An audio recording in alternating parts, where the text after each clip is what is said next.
Hey, what's happening, YouTubers? Back with a brand new video, and today we're going to go over my top 10 Marvel Legends of 2021. And just to clarify the criteria for this list, it's going to be comic-based Marvel Legends only, because I'll have a separate video for my top 10 MCU Marvel Legends. Now, when it came to Marvel Legends in 2020, due to the lack of MCU presence because of the pandemic and all the movies were halted, they didn't have as many MCU or movie figures in 2020. Therefore, Hasbro relied heavily on their comic-based figures to sell a wide variety of comic-based figures that included Kang the Conqueror, Falcon, the entire Age of Apocalypse wave, which in my opinion included one of the best Build-A-Figures to date, Sugar Man. And let's not forget the retro-carded Spider-Man wave that has one of the most sought-after Spider-Man figures on the market today. Now, having said all that, in my opinion, I was going to wonder how would Hasbro top themselves this year, but those doubts were obviously put to rest because the Hasbro Marvel Legends team has continually killed it when it comes to the rollout of action figures and variety. And one thing I did notice this year when I was going through my list of Marvel Legends that I picked up in 2021 was that it was very villains-based, and I'm a huge fan of villains. So when you see my list, you're going to notice there's a constant theme of villains being on there. But with that being said, I do want to start off with a couple honorable mentions before we kick off the list. So let's go ahead and take a look.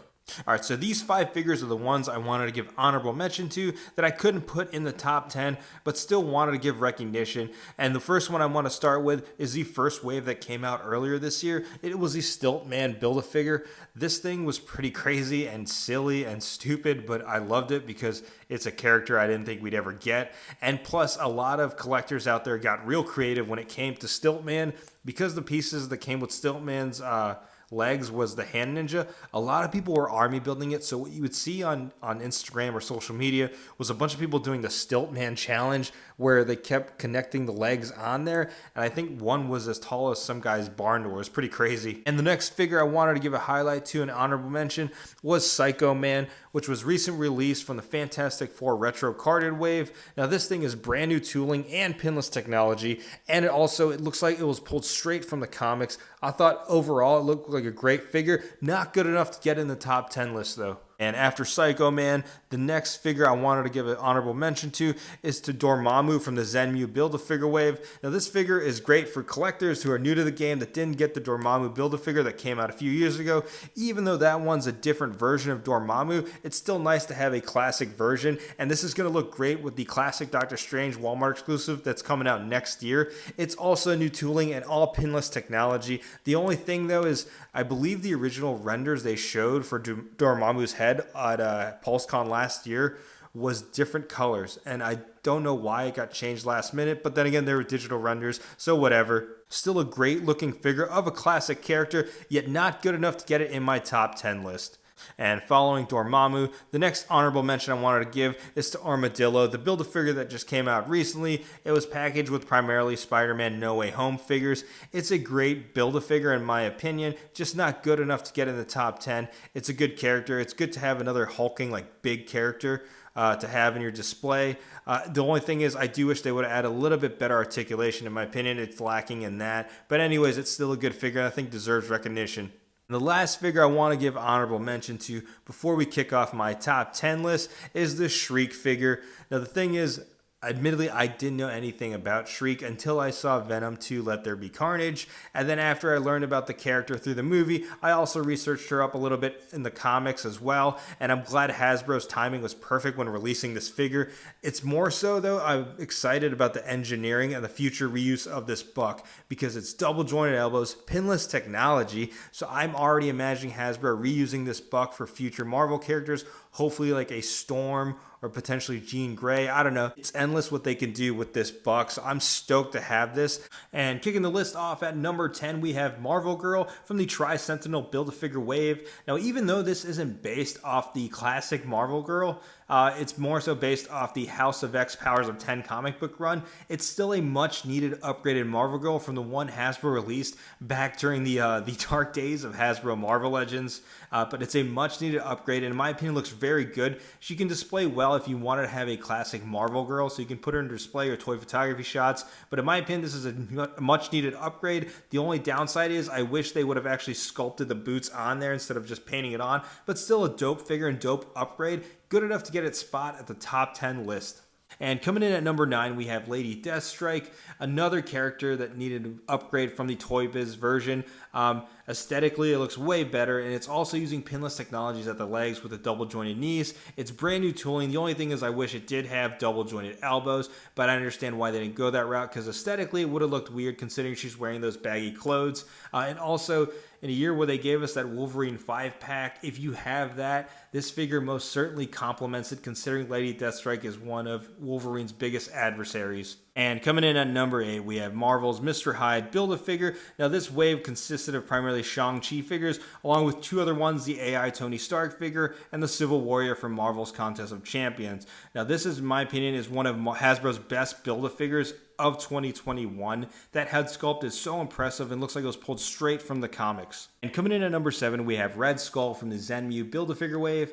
Now, this figure is technically brand new tooling and a new buck, but it is using the same buck and body mold as Dormammu from the same exact wave. But the reason why this figure is on the list and not Dormammu is because we sorely needed a classic Red Skull in the collection, and I'm glad Hasbro finally gave it to us, and also gave it to us with pinless technology, because this figure is going to look great when the new classic Captain America comes out next year from the Marvel Legends 20th anniversary line. And coming in at number 6, we have Ultron from the Ursa Major Build-A-Figure wave. The reason for having it on the list, well, it's real simple. Much like Red Skull, we needed a classic Ultron, and I'm glad Hasbro delivered again. This figure has brand new tooling, also pinless technology on the elbows and on the knees, and that metallic finish they have on there, that silver paint application finish, just looks so nice and so clean. And also it has that Kirby crackle piece that you can put in his mouth. That thing looks dope to me and looks like it was pulled straight from the comics.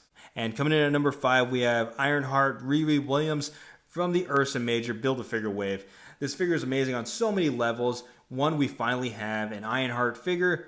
2, the amount of accessories she comes with is amazing. 3, she looks like she was pulled straight from the comics in terms of the design. And 4, pinless technology. Double jointed elbows and double jointed knees, all utilizing that new pinless technology. And coming in at number 4, we have Modular Iron Man, another figure from the Ursa Major Build-A-Figure wave.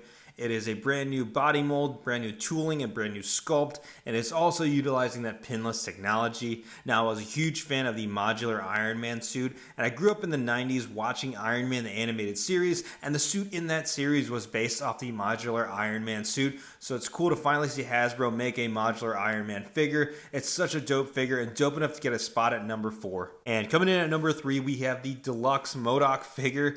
Now, this was a much-needed upgrade from the Toy Biz Build-A-Figure one that was released many years ago, and that figure was going for a crazy amount on the aftermarket, so it's cool to see Hasbro finally doing their own version of MODOK, and in my opinion they did a way better job than what Toy Biz did.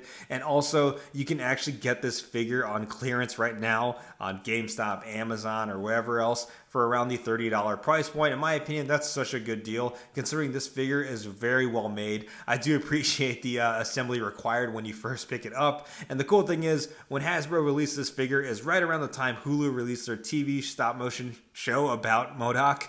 And the guy who voiced MODOK was actually Patton Oswalt. Another fun fact, I did a stop motion video of this figure and Patton Oswalt approved. And coming in at number 2, we have the Maestro Deluxe figure. Now, here's the thing. If you've seen my top 10 list previously, I usually announce during the end of that top 10 list who my number 1 would be the following year if Hasbro released that figure. For example, in 2019, I said Kang the Conqueror would be my number 1 pick in 2020 if Hasbro released it. And lo and behold, they came out with a Kang figure in 2020. Last year, I said Maestro would be my number 1 pick for 2021 if they released him. And here we are with a Maestro figure, but it is not at number 1 for a few reasons. 1, it wasn't the Maestro I was expecting. I was hoping they would have given us a Maestro figure from the Future Imperfect storyline. And 2, I wish they would have included an additional head sculpt, because as dope as that head sculpt looks, it's kind of got like this weird wavy pose. I wish they would have got one that was like a static, regular pose where the hair was laid down instead of in a wavy motion. So it kind of looks weird in your display. Unless you're doing toy shots, it kind of doesn't make sense to have that on your display. But it is still a dope looking figure nonetheless, and I'm glad they reused that Hulk body mold for the Maestro. I'm hoping we get another variation of him at some point, but it's still a great figure. Not number 1, but good enough to get a spot at number 2. And coming in at number 1, we have the Mad Titan himself, the Thanos Deluxe figure. There's a lot of reasons for having this figure as my number one comic book Marvel Legend of 2021, especially over Maestro. One being is I was a huge fan of the Infinity Gauntlet. It got me back into comic books. I'm a huge fan of crossovers, and the Infinity Gauntlet was like the ultimate crossover. All the Avengers, all the Celestials, everyone in the Marvel Universe trying to stop Thanos in the Infinity Gauntlet. I was a huge fan of that comic book run, and I'm also a huge fan of this figure as well. Hasbro has released other Thanos figures in the past. We had the Build-A-Figure one back in 2015, and then the re-released Walmart exclusive version in 2018, but they never did the classic comic book Thanos look, and now we finally got it. And the cool thing is it came with additional head sculpt, the King Thanos head sculpt that you can use on your previously owned Thanos figure, and also came with a couple accessories like the snapping finger and then the fisted hand. And the best part is that I liked about the packaging is that you can actually remove the back of the cardboard that had his throne and use that as your display base. This figure is so incredible and much needed upgrade from the Diamond Select that a lot of collectors were using as a standard for their Marvel Legends. But the only thing that was missing is I wish it came with Lady Death. But other than that, this figure is the best Marvel Legends of 2021 in my opinion.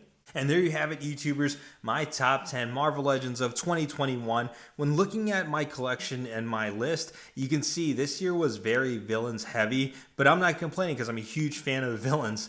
But the only thing is, I don't really have a spoiler for next year for 2022 because, in my opinion, Hasbro has been killing it in the Hasbro Marvel Legends game for the last couple years. They've knocked out a lot of classic characters that we sorely needed and to upgrade from the Toy Biz era or the dark days of Hasbro Marvel Legends. The only thing I can think of as a spoiler for next year is if they made Morph from X-Men, the animated series, and seeing as they're doing that cel-shaded VHS style Marvel Legends, I'm hoping we finally get a Morph figure to complete the TV series or the Jim Lee team of the animated series. But yeah, let me know your thoughts in comments below, YouTubers. And like I mentioned, this is the comic-based Marvel Legends themed top 10 list, so I will have a separate MCU one coming up in the next few weeks. But let me know your thoughts in the comments below, and like always, if you like what you see, hit that like button. If you haven't already, subscribe to the channel. Go ahead, subscribe. Thanks for watching.